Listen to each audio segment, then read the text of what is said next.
In the second type of ideal gas law problems, we'll be taking a gas and making it undergo a change and then calculate new values of one of the variables, such as pressure, volume, number of moles, or temperature. One of the major differences between the second type and the first type of gas law problems, here the units are variable because we're going to see in a minute that we will be getting rid of the gas law constant R. So the units can be virtually any unit for these variables. So there's no need to convert other than the fact that you do need to still convert degrees C to K. But the pressure can be in other units besides ATM. Same thing for volume.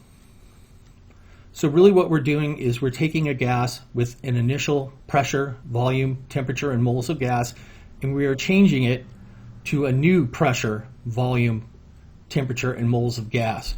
So we're undergoing a change.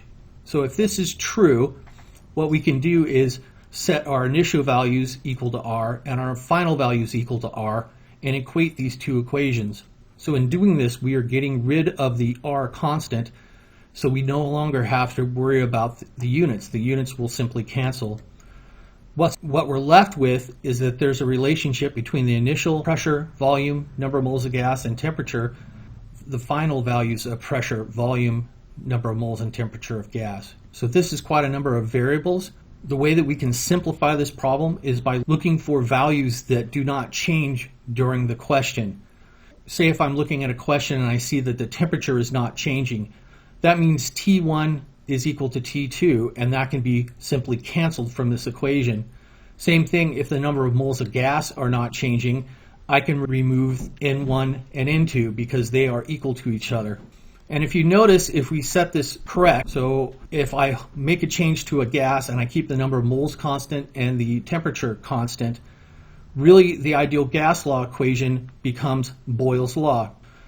The initial pressure times the initial volume will equal the final pressure times the final volume.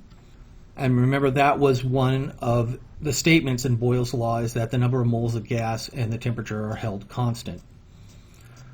So let's take a look at a sample problem for the second type of ideal gas law calculation. Here I'm taking a gas, carbon monoxide. It has an initial volume of 150 milliliters, an initial temperature of 10 degrees C, and an initial pressure of 750 torr. I then want to find the new pressure if the temperature of the gas is increased to 22 degrees C and the volume changes to 500 milliliters. It's pretty easy to see that this is the second type of problem because we are talking about changing some of the values involved in the ideal gas law equation. So we are changing the temperature and we are changing the volume. So I know I need to start with this basic equation.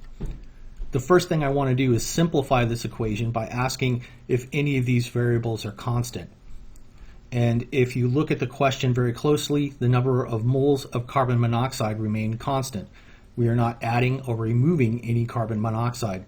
So N remains constant, so we can remove N1 and N2, and we have simplified the equation to this. I then ask what variable are we calculating, so we're looking for the final pressure, or P2. I solve this equation for P2, and then I plug in my values. Remember, the constant R is not present, so we can use virtually any unit we want for pressure and volume. Whatever unit we put in is going to be the unit that we get out. So I plug in my initial pressure, my initial and final volume, and my initial and final temperature. And when I'm done, I calculate that my pressure is going to be 235 torr. Because my given value of the initial pressure was in torr, that will be the unit of the final pressure